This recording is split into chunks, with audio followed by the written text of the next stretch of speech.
The WVTT Severe Weather Action Team tells us mostly clear skies, a low temperature of 60 degrees tonight, Alexa. That's great, but we are going to see some rain tomorrow. It's about 50-50 chance, Jeff. Yeah, we'll keep an eye on it for you. The WVTT Severe Weather Action Team forecast follows news here on the 6 o'clock report on WVTT.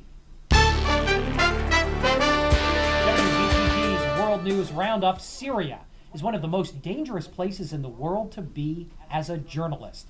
The Committee to Protect Journalists, based in New York City, estimates as many as 19 journalists have died while covering the Syrian conflict.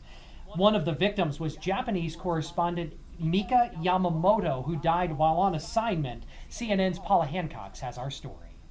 Mika Yamamoto was an experienced war reporter, a veteran of conflicts in Afghanistan, Iraq and the Balkans. Her latest assignment took her to war-torn Syria for the first time. Oh, baby. Within hours of being in the country, she was shot and killed. This is what she was filming as she was hit. This is the first time her partner in both work and personal life has seen this footage. Kazutaka Sato was standing just meters from her when she was shot last month. In the video, she's alive, he says. I don't know how I'm going to deal with this. I can hear her voice. Sato tells me they were in the besieged city of Aleppo with the Free Syrian Army when he saw 10 to 15 armed men walking towards them. One was wearing a green helmet, he says. He believes they were Syrian army, but there was no way to be sure. I saw someone lowering their gun and heard someone cry out, he said. I think I heard 3 gunshots. I started running and then heard continuous shooting. He thought Yamamoto was behind him, but after looking for her for an hour, he was taken to the local hospital by one of the rebels. In this YouTube video, he is heard sobbing to her lifeless body. Why? He asks, did you suffer? He says he believes she was targeted because she was a foreign journalist. Sato tells us one of the armed men shouted in Arabic, there they are, the Japanese, before the shooting starts. But this cannot be heard on the video. I'm not coping well, he says. I need to know what happened to her. Mika was the best part of my professional and personal life. She was my right hand, my left hand, everything. I have no idea what to do now she's no longer here. Since the funeral, Sato has asked the Syrian government through Japan's embassy in Tokyo to look into her death. He holds out little hope of an answer. Yamamoto also taught a journalism course here in Tokyo.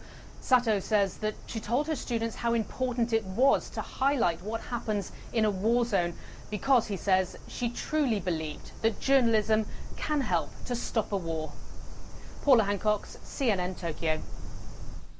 It is a very tight race, so the Democrats started their convention last night emphasizing the president's successes and criticizing GOP challenger Mitt Romney. But it was the last speaker who made the most personal plea to voters. Sandra Endo is in Charlotte, North Carolina, with the latest.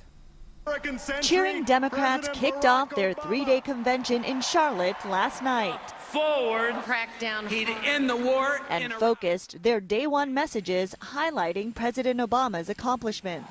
Many were critical of Republican rival Mitt Romney, including the first Latino keynote DNC speaker, San Antonio Mayor Julian Castro. Governor Romney has undergone an extreme makeover, and it ain't pretty. So here's what we're going to say to Mitt Romney in November. We're going to say no! But the night wrapped up with a positive speech from First Lady Michelle Obama. The president and his 2 daughters watched the convention from the White House as the First Lady made a plea to undecided voters. Barack knows the American dream because he's lived it. And he wants everyone in this country, everyone, to have the same opportunity no matter who we are or where we're from or what we look like or who we love. Tonight, Democratic Party favorite, former President Bill Clinton, will make his case for Obama. I think he's going to talk about the parallel investments and strategies they have for the economy, investing in people, investing in education, investing in health care, and investing in the American people that allows you to have a productive economy where everybody has a shot at the middle class dream. Convention organizers announced they're moving the venue for Barack Obama's acceptance speech from the outside stadium to this indoor venue because of the weather. Reporting from Charlotte, I'm Sandra Endo. Well, we'll be seeing some additional Hurricane Isaac rain tomorrow here in the Twin Tiers. Isaac's impact also continues in Louisiana more than a week after the hurricane hit. Near Baton Rouge, dead fish in the water. That's nothing new after a storm, but people who live nearby say it's affecting their livelihood. Nick Foley reports. The fish is just starting to come back in the bayous here after Gustav. Now we're having this. For Iberville Parish Councilman Pete Kelly, the images in Bayou Gula speak for themselves. The wind blew the limbs in the canals and the leaves is taking the oxygen out of the water. Kelly, who is also a commercial fisherman, can only watch as fish fight for the oxygen-filled water making its way into the bayou. This is some fields that the water's coming out of and it's fresh, and this water's not going to last much longer, and you're going to see all these fish die. This scenario is one all too familiar after storms. It's not an uncommon thing. Mike Wood is Louisiana's director of inland fisheries and says steps will be taken to make sure reported fish kills are related to natural causes and nothing more. We have a multi-agency response to determine that there is what the cause is, for one thing, and that there's no damage or harm or threat to public safety. But while it may be natural causes, the effects can be monumental. An estimated 200 million fish were lost in the Atchafalaya Basin alone after Hurricane Andrew. And while the numbers may not come close to that this time around, it's still disheartening for people like Kelly, who depend on these fish for their well-being. We never like to see fish die.